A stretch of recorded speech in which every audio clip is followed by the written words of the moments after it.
Hey guys, Chris Fix here. Today I'm going to show you how to clean a mass airflow sensor. That's located right here in my truck. I'll go into more information about that.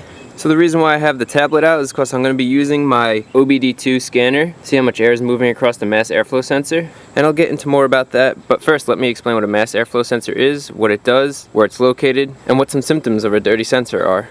So the mass airflow sensor is located on your intake. And the reason why is because when that air is sucked up, the computer wants to know how much air is getting sucked in so it could put the correct amount of fuel so you have a good air to fuel ratio. So this combined with the oxygen sensor will give the ECU enough information to give a really accurate air fuel ratio. If the sensor gets dirty over time, it might not read how much air is flowing through accurately, so it could be adding too much or too little fuel. On an engine, what you're going to be looking for to find your mass airflow sensor is this long tube that goes to your air box. Under here is my air filter. On my 2001 Mazda B3000 Ford Ranger, you don't even need to use tools to get the air box open. You just lift these two tabs up and pull that out like that, and then you get to the air filter.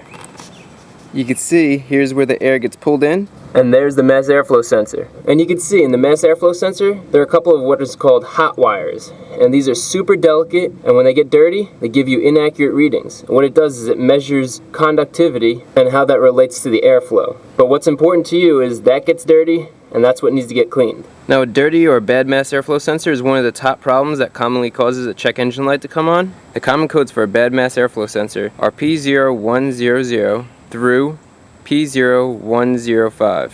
A vacuum leak can also cause similar symptoms to a mass airflow sensor being bad, so just be on the lookout for vacuum leaks. The symptoms of a dirty mass airflow sensor are hesitation while driving, you have an erratic idle, your car tries to stall or it actually does stall, you have a loss of power, you have bad fuel economy, and sometimes it can be difficult starting your car. If you have any of these symptoms and you think it might be a dirty mass airflow sensor, I'm going to show you how to clean it right now. This is also a good option because a lot of people think their mass airflow sensor is bad, and in reality it's just dirty. So this could save you $150 to $600.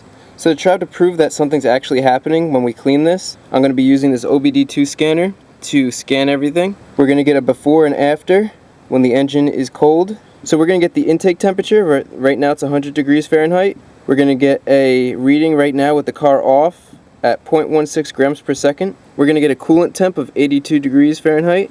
And then while the engine's running at these temperatures, we're going to get an RPM.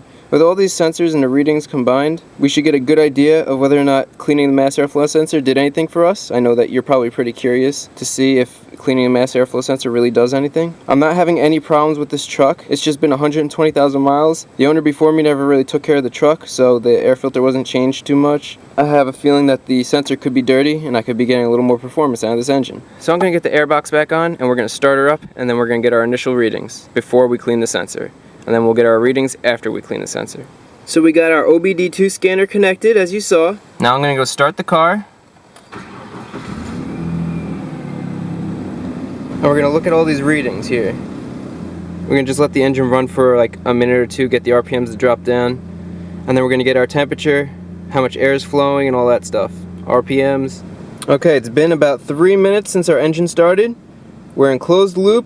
Our calculated load is at about 40%. The coolant temperature is at 136 degrees Fahrenheit. Our engine RPMs are 982, so 982 RPMs, 953, so it's 950 to 1,000, in that range. Our timing advance for cylinder 1 is about 20 degrees. Our air intake temperature is about 88 degrees Fahrenheit, and right now we're pulling 5.64 grams of air per second. Obviously that's going to change a little bit, but we're going to have all these values, so this is going to be helpful. So now with all these baseline numbers, let's go clean the mass airflow sensor and see if we can get better numbers here. So again, what you're looking for is just this long intake tube that gets the cold air from your air box here, and somewhere along it is going to be this black box, and this is the mass airflow sensor, and it's actually going to have an arrow or something on it. It'll say airflow. It might even say mass airflow sensor on here somewhere. There are two common types of mass airflow sensors, a vane meter and a hot wire mass airflow sensor. Mass airflow sensors are almost used exclusively on fuel injected engines. So if your engine's fuel injected, you have a mass airflow sensor. First thing we're going to do, we're going to take off this wiring harness to our mass airflow sensor. Just push this clip down right in the middle and pull. With this disconnected, we're going to take off our air box here. Depending on your vehicle, this might be a little bit different, but with my truck, I told you already, pull these two clips up and just lift, and this comes right out. Now we want this air box and the mass airflow sensor to come off. So in order to get this off, we're gonna have to loosen this hose clamp to get the intake hose off. This is a flathead screwdriver or a 5/16 nut driver. With this loosened, just wiggle your hose off here, and that'll come right out. Now you can see the part that we want to clean. You don't touch this. You want to clean that, and you want to clean inside there, right up in there. Any part where you see that wire that's going across. And this is a very sensitive sensor, so you want to make sure you're using mass airflow sensor cleaner only. You only use this cleaner. Let me repeat that. Do not use WD-40, do not use brake clean, do not use anything else. Use mass airflow sensor cleaner. The reason why you want to use mass airflow sensor cleaner is because it's fast drying and doesn't leave any residue. So with our mass airflow sensor cleaner ready to go, you're going to spray this a lot. You're going to spray it for like 3 to 5 seconds and spray it twice. Make sure you have this back a little bit. This is pretty strong. So you just want to have it back and hold it. Spray a lot, just like that. Then you're going to let it dry just for a couple seconds. Going to go back in there. Spray it again. You're going to have to do this when this is disconnected, no battery power going to this, and you don't want to reconnect this till it's completely dry. I'm going to touch the plastic part here just to show you how dirty the plastic is. You can actually see the plastic's really dirty. So I just flipped it around, did that side as well. Now we're going to let this dry for 10 minutes. So there's the metal wire with the resistor and everything. Those are the parts that you want to clean. Again, you don't want to touch that. You just use the spray, leave it to that. No wiping this down, nothing.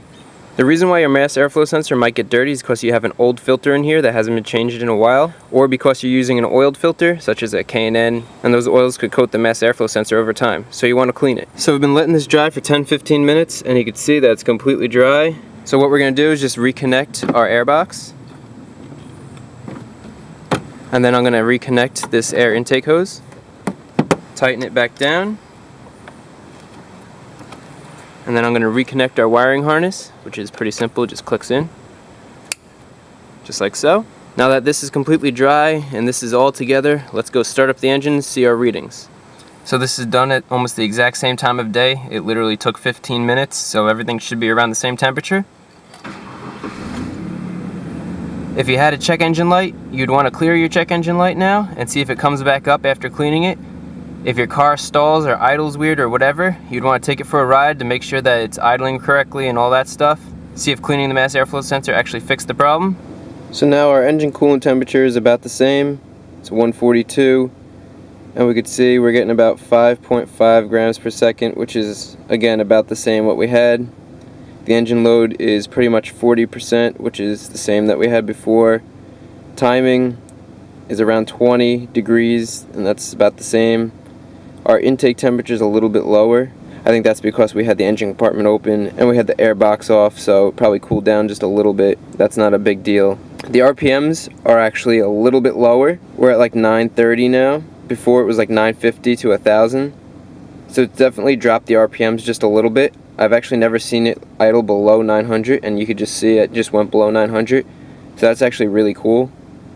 The coolant temperature is rising, which means the engine is heating up, but I've never had the truck idle below 900 RPMs, and that could be because the sensor is able to pick up the smaller quantities of air coming through, whereas before it was dirty, so it might not have been able to pick up those smaller quantities of air, so then the computer just adjusted it to a little bit higher RPM. It's only 50 to 100 RPMs, but that's really good. That's definitely a change that I saw. Now you can see there's nothing drastic here. There's no crazy changes or anything. I didn't have any problems with this truck before. I'll make another video where I spray the mass airflow sensor on a truck, actually a Trailblazer. That car has problems, and it's definitely a dirty mass airflow sensor. It had an old K&N filter on there, and I looked at it, and the mass airflow sensor looks really dirty. So I'll put the link to that video in the description. Now I'm going to go drive the car for about 2 weeks, get at least one gas fill up. I'll use my normal route, so right now I'm averaging 17.5 miles a gallon. I'll see if that increases at all. Everything else will be constant. I'm not going to change anything else in this truck. So it's been about a week. I went a couple hundred miles, as you can see, and I got a new fuel economy with a whole tank of gas. I ran it dry, filled it up, and then I ran it dry again, and I just filled it up. And I recorded 18.97 miles per gallon. My average before this was 17.5. I would see 18 every once in a while. I would see 16 every once in a while. But now I'm almost at 19. I think this actually has improved my fuel economy, about a half a mile to a mile per gallon, which is for a simple job like this really good. I definitely encourage you guys to give this a shot if you think your mass airflow sensor is dirty, if you have 120,000 miles, if you have a K&N filter, if you have an air filter that hasn't been changed in a while. All of those things will make a mass airflow sensor dirty, and it's worth a shot. If this video was helpful, give it a thumbs up. Also consider subscribing. On the screen there are going to be a bunch of videos. You could click on those videos or find the link to those videos in the description below. Also in the description below are the links to the Chris Fix Facebook and Twitter pages. Check it out. I should mention one more thing. Check out the description below for updates. I'm going to put my fuel economy for the next month. I'm going to try to get like 5 tanks of gas to get 5 good numbers. And I'm going to be doing the same route for these next few weeks, so it'll be pretty accurate. And so if you're curious, I'll have the baseline of 17.5 and I'll give you all my fuel economy readings after that.